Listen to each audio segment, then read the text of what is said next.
بسم اللہ الرحمن الرحیم۔ السلام علیکم۔ آپ دیکھ رہے ہیں گلز ڈیجیٹل زون سسٹم۔ ناظرین، اگر آپ نے ابھی تک ہمارا یہ چینل سبسکرائب نہیں کیا تو کائنڈلی سبسکرائب کر دیں اور ساتھ میں بیل آئیکن کو بھی ضرور کلک کر دیجیے گا تاکہ ہماری ہر آنے والی نئی ویڈیو کا نوٹیفیکیشن آپ کو مل سکے۔ آج ہمارے ٹاپک ہے مونا لیزا۔ مونا لیزا کون تھی؟ اس کا اصل جواب آج تک تشنا طلب ہے۔ دعویٰ کیا جاتا ہے کہ فلورنس کے ایک مشہور اور امیر تاجر کی بیوی تھی جس کا ایک ملازم ہوا کرتا تھا۔ اس کا نام لیونارڈو ڈی وانچی تھا اور یہ دعویٰ ہی مشہور دعویٰ ہے کیونکہ اس کی تائید لوور میوزیم کے ڈائریکٹرز بھی کرتے ہیں۔ ناظرین، لوور میوزیم وہ میوزیم ہے جہاں مونا لیزا کی پینٹنگ کو بلٹ پروف شیشے کے اندر رکھا گیا ہے۔ مونا لیزا کی پینٹنگ 16ویں صدی میں بنائی گئی تھی، لیکن بہت سے ناقدین یہ بھی کہتے ہیں کہ مونا لیزا کی جنسی پہچان یعنی کہ جینڈر بیس انفارمیشن دھندلی ہے۔ پینٹنگ میں یہ کسی زاویے سے مرد اور کسی زاویے سے عورت لگتی ہے۔ بعض تو یہ بھی کہتے ہیں کہ لیونارڈو ڈی وانچی جو ہیں انہوں نے خود کو اس پینٹنگ کے ذریعے متعارف کروایا ہے کہ وہ یہ دیکھنا چاہتے تھے کہ اگر میں عورت ہوتا تو میں کیا ایسا لگتا، تو اس حوالے سے انہوں نے یہ پینٹنگ بنائی۔ مونا لیزا کی مسکراہٹ دنیا عالم میں ضرب المثل بنی، لیکن اس بات نے الجھنوں کو بھی جنم دیا، کیا یہ واقعی ایک ایکسٹرا آرڈینری مسکراہٹ ہے یا نہیں؟ اس پینٹنگ میں جو عورت یا جو مرد ہے یہ خوش ہے یا اداس ہے؟ کیا پینٹنگ بنواتے وقت وہ کسی پریشر کا شکار تھی، دباؤ کا شکار تھی، خوش تھی، یا پھر تصویر بنواتے بنواتے کرسی پر بیٹھے تھک گئی تھی؟ مونا لیزا کی پینٹنگ لیونارڈو نے بنائی تھی۔ لیونارڈو بھی ایک عجیب ہی آدمی تھا۔ اس کے بارے میں ریسرچ یہ بتاتی ہے کہ لیونارڈو کو پولیمیتھ بھی کہا جاتا ہے، ایک ایسا شخص جو کائناتی جینیس مانا جاتا ہے، جس کے خیالات کی اڑان زمانے سے بہت اونچی تھی۔ لیونارڈو کی اس وقت کی ڈرائنگ اور اسکیچز میں ہیلی کاپٹرز اور اس کے پرزے کے اسکیچز بھی ملے تھے، جبکہ اس زمانے میں ہیلی کاپٹرز کا وجود بھی نہیں ہوتا تھا۔ لیونارڈو کو جن فنوں کا ماہر کہا جاتا تھا ان میں architecture, music, astrology, geology, botany, ریاضی، انجینئرنگ، ہسٹری اور مختلف لٹریچرز شامل تھے۔ لیونارڈو کی اس وقت 15 پینٹنگز دنیا میں موجود ہیں، جس میں مونا لیزا کے علاوہ Last Supper, Virgin of Rocks, Lady with an Ermine اور سلویٹر منڈی شامل ہیں۔ سلویٹر منڈی میں حضرت عیسیٰ علیہ السلام کو دکھایا گیا ہے۔ 16ویں صدی کے وسط میں لیونارڈو ڈا ونچی کی جیورجو وساری سانِ عمری پر مبنی بہت سے مورخین کا خیال ہے کہ یہ پینٹنگ ایک امیر فلورنٹائن کی بیوی میڈم لیزا جیوکونڈا کی ہے۔ وساری سے ہی اس تصویر کو مونا لیزا کا نام ملا ہے، MONALISA، مونا لیزا۔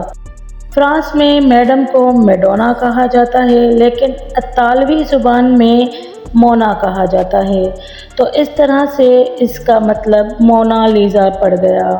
یہ بھی کہا جاتا ہے کہ ایک عورت جسے زیادہ حسین بھی نہیں کہا جاتا، زیادہ زیور بھی نہیں پہنے ہوئے، سادہ لباس ملبوس کیے کرسی پر بیٹھی نظریں جمائے سامنے دیکھ رہی ہے، تو آخر اس پینٹنگ میں ایسا کیا ہے کہ اس کو اتنا سنبھال کے رکھا گیا ہے؟ لیونارڈو نے اس تصویر میں اسکیچ لائنز کا استعمال نہیں کیا، بلکہ ایک الگ ہی ٹیکنیک کا استعمال کیا ہے جسے پینٹنگ اور اسکیچز کی دنیا میں سفوماٹو کہا جاتا ہے۔ اس تصویر کے پیچھے ایک خیالی قدرتی منظر کو پیش کیا گیا ہے۔ لیونارڈو نے ارد گرد کے اشیاء کو مرکزی کردار پر اثر ڈالنے کے لیے برتا ہے۔ ناظرین، سب سے پہلے یہ تصویر فرانسیسی محل میں صدیوں تک عام لوگوں کی پہنچ سے اوجھل رہی۔ پھر فرانس میں ایک عوامی ابھار آیا جسے انقلاب فرانس کے نام سے بھی یاد کیا جاتا ہے، جس میں خزانے کے ساتھ ساتھ فنون کے ذخیرے کو بھی عوام کی ملکیت قرار دے دیا گیا۔ اس تصویر نے کچھ وقت نیپولین کے سونے والے کمرے میں بھی گزارا۔ 19ویں صدی کی آمد پر یہ لوور کے عجائب گھر میں لگا دی گئی، جہاں یہ بلٹ پروف شیشے کے پیچھے لٹکی ہوئی ہے۔ 1911 میں اس تصویر کی چوری بھی کی گئی، جسے اس وقت کے میڈیا نے بہت کوریج دی۔ لوگ دھڑا دھڑ میوزیم کی اس خالی جگہ کو بھی دیکھنے آ رہے تھے جہاں یہ پینٹنگ رکھی گئی تھی۔ ایسا ہنگامہ ہوا کہ عجائب گھر کے ڈائریکٹر کو ریزائن کرنا پڑ گیا اور ایک اور مشہور مصور پابلو پکاسو کو گرفتار بھی کیا گیا۔ 1960 سے 1970 یعنی 10 سالوں تک اس کو جاپان اور ریاستہائے متحدہ امریکہ کی سیر بھی کروائی گئی۔ المختصر یہ کہ یہ پینٹنگ بہت ہی نایاب مانی جاتی ہے۔ 1500 صدی عیسوی سے لے کر اب تک یہ پینٹنگ انمول اور نایاب ہے۔ آپ لوگ بھی جب فرانس جائیں تو ضرور پیرس جا کر اس نایاب تصویر کو دیکھیے گا اور اس سے لطف اٹھائیے گا۔ مونا لیزا کی تصویر کو اطالوی زبان میں لا جیکونڈا بھی کہا جاتا ہے۔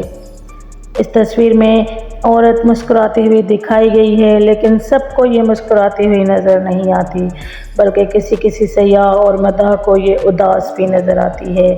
تو یہ تصاویر، یہ تضاد اس تصویر میں آج تک لوگوں میں چل رہا ہے۔ بعض کہتے ہیں کہ یہ مسکراتی ہوئی تصویر ہے، لیکن بعض کہتے ہیں کہ یہ بہت اداسی بھری تصویر ہے۔ اس کا محققین نے جب تحقیق کے لیے ڈاونچی کی مختلف تصاویر جیسے کہ لابیلا، پرنسیپیسا، مونا لیزا اور پولاسلو کی بنائی ایک لڑکی کی تصویر کو مرحلہ وار دھندلا کیا، جس کے بعد ان تصاویر کے زاویے باقاعدہ طور پر مکمل طور پر تبدیل ہو چکے تھے۔ اگر مونا لیزا کے ہونٹوں کا جائزہ لیا جائے تو لگتا ہے کہ اس کے اوپر کی طرف والے ہونٹ ایک الگ ہی جاذب نظر پیش کرتے ہیں، مسکراہٹ پیش کرتے ہیں، جو اس تصویر میں موجود ہنسی کو واضح کرتا ہے۔ بعض لوگ کہتے ہیں کہ مونا لیزا کی مسکراہٹ طنزیہ ہے، جبکہ بعض لوگ اس کو استہزائیہ مسکراہٹ کہتے ہیں۔ مزید تحقیق کے لیے محققین نے لابیلا پرنسیپیسا کی تصویر کے منہ اور آنکھوں کو ڈھانپ لیا، جس کے بعد یہ بات درست ثابت ہوئی کہ صرف مونا لیزا کی آنکھوں کی وجہ سے ہی تصویر میں مسکراہٹ کو نمایاں ہوتا دکھائی دیا جا رہا ہے، یعنی مونا لیزا اپنی آنکھوں کی بدولت مسکراتی ہوئی چہرے کے ساتھ دکھائی دے رہی ہیں۔ جی دوستو، اب آخر میں آپ کو ایک دلچسپ بات بتاتی ہوں۔ مونا لیزا 2010 میں جب ان کی پینٹنگ کو چوری کیا گیا، اس کے بعد سے ہی یہ زیادہ فیمس ہوئیں۔ اس سے پہلے صرف اور صرف آرٹ میں دلچسپی رکھنے والے لوگ ہی مونا لیزا کے بارے میں جانتے تھے یا پھر پڑھا تھا۔ اس سے پہلے صرف اور صرف اس طرح کے آرٹ کے شوقین لوگوں کو ہی ان کا پتہ ہوتا تھا، اور وہ فرانس کے پیرس میں جا کر لوور میوزیم میں ان کی پینٹنگ دیکھا کرتے تھے۔ لیکن آج کے دور میں یہ صرف اور صرف اس چوری کی بدولت زیادہ فیمس ہوئی اور ہم سب کو ان کے بارے میں پتہ چلا۔ تھینک یو سو مچ، آپ نے میری ویڈیو کو ٹائم نکال کر سنا۔ آپ میرے چینل کو لازمی سبسکرائب کر دیجیے گا، اس سے ہماری حوصلہ افزائی ہوتی ہے۔ اللہ آپ کو اپنے حفظ و امان میں رکھے۔